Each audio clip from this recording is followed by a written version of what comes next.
कश्मीर को बचाना है। और वो पार्टी एक ही है, वो इंडियन नेशनल कांग्रेस हिंदुस्तान के अंदर। और उन्होंने अलायंस किया नेशनल कॉन्फ्रेंस के साथ और एक एग्रीमेंट हो गया कि इन सीटों पर कांग्रेस लड़ेगी और इन सीटों पर नेशनल कॉन्फ्रेंस लड़ेगी, क्योंकि दोनों का मंशूर एक ही है, आप लोगों की आवाम की बेहतरी और हिंदू मुस्लिम सिख ईसाई भाईचारा का, उनका भाईचारा, यही दोनों पार्टियों का यही मंशूर। मैं आपसे 2-3 बातें कहूंगा।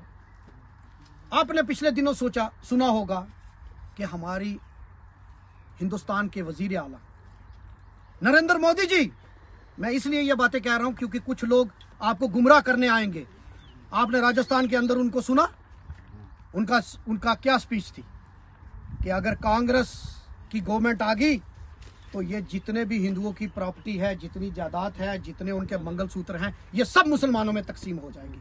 क्या एक वजीर आला जो 10 साल यहाँ प्राइम मिनिस्टर रहा, क्या उसको जेब देता है इस तरीके की बात करने का? उसके दिल में कितनी नफरत है आप लोगों के लिए। और अगर वो तीसरी बार, और वो आपने उनके मंत्रियों के बयान सुने, उन्होंने कहा 400 पार।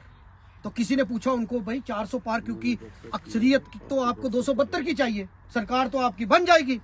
उन्होंने कहा हमने कॉन्स्टिट्यूशन को बदलना है, हमने संविधान को बदलना है, हमने जो मुसलमानों को, आज भी आप भाषण सुनो, उन्होंने आंध्रा के अंदर जो 4% रिजर्वेशन मुस्लिम कम्युनिटी को मिली थी, उन्होंने कहा हम आएंगे और हम इसको खत्म करेंगे। वो संविधान बदलना चाहते हैं, वो आपके हकूक को खत्म करना चाहते हैं, आपके पास जो वोट की ताकत है उसको खत्म करना चाहते हैं साथियों। इसलिए हमें इस इलेक्शन में इन चीजों को ध्यान में रखकर हमें फैसला लेना है। आपने देखा जब ये अनंतनाग पार्लियामेंट्री, जो रजौरी पार्लियामेंट्री कॉन्स्टिट्यूंसी, ये बड़ी एक हॉट सीट बनी हुई है पूरे हिंदुस्तान में। और वो क्योंकि जम्मू कश्मीर हिंदुस्तान का ताज है और कश्मीर और जम्मू की पहली सीट है जिसमें जम्मू के 2 डिस्ट्रिक्ट है, जम्मू रीजन के, और कश्मीर रीजन के भी 2 डिस्ट्रिक्ट है। लेकिन जब कांग्रेस और नेशनल कॉन्फ्रेंस की क़यादत ने यह फैसला किया कि यहां से मियां अल्ताफ साहब को कैंडिडेट बनाया, तो आपने देखा कि बीजेपी को कैंडिडेट नहीं मिला। अगर 7 तारीख को वोटिंग होनी थी, बीजेपी को कैंडिडेट नहीं मिला। फिर उन्होंने क्या किया, उनकी जो बी टीम है इलेक्शन कमीशन ऑफ इंडिया, कभी आपने सुना कि पस्सी गिर गई और इलेक्शन पोस्टपोन हो गया? आपकी उम्र, अभी मेरे बुजुर्ग कह रहे थे मेरी 85-90 साल उम्र है, आपने क्या कभी देखा कि पस्सी गिरने से आपने इलेक्शन पोस्टपोन कर दिए? पहले तो वो ये तय नहीं कर पाए कि हम किसकी सपोर्ट करें, बैट बॉल वालों की करें या गुलाम नबी आजाद बाल्टी वालों की करें। बाद में उन्होंने सोचा कि अब वो निकले हैं थोड़े, अभी वो निकले हैं और मीटिंग्स कर रहे हैं, इसलिए आपके बीच में वो आएंगे और आपको तरह तरह की गुमराही करेंगे। जब मियां साहब को यहाँ लाया गया तो उनके पास कैंडिडेट नहीं था। और आज हमारे पास जब हम कोई लीडर को वोट देते हैं तो हम ये देखते हैं कि वो ईमानदार है। मैं दावे के साथ, हालांकि मैं नेशनल कॉन्फ्रेंस का ऑफिस ब्यूरो नहीं, मैं कांग्रेस का ऑफिस ब्यूरो हूं, लेकिन मैं दावे के साथ एक बात कह सकता हूं कि मियां अल्ताफ साहब की ईमानदारी पे कोई शक नहीं कर सकता, वो सब ईमानदार हैं। इसलिए हमें आने वाले 25 तारीख को आपने घरों से बाहर निकलना है। आज मैंने देखा इतने लोग बैठे हैं, घरों से बाहर निकलना है। और पोलिंग जो है, जहां अगर 2019 में हमने रमन भल्ला जी को 4 लाख वोट रजौरी पुंछ से दिया था, तो इस बार हमारा रजौरी पुंछ का जो वोट है वो 7 लाख के करीब है, अगर 7.5 लाख के करीब है।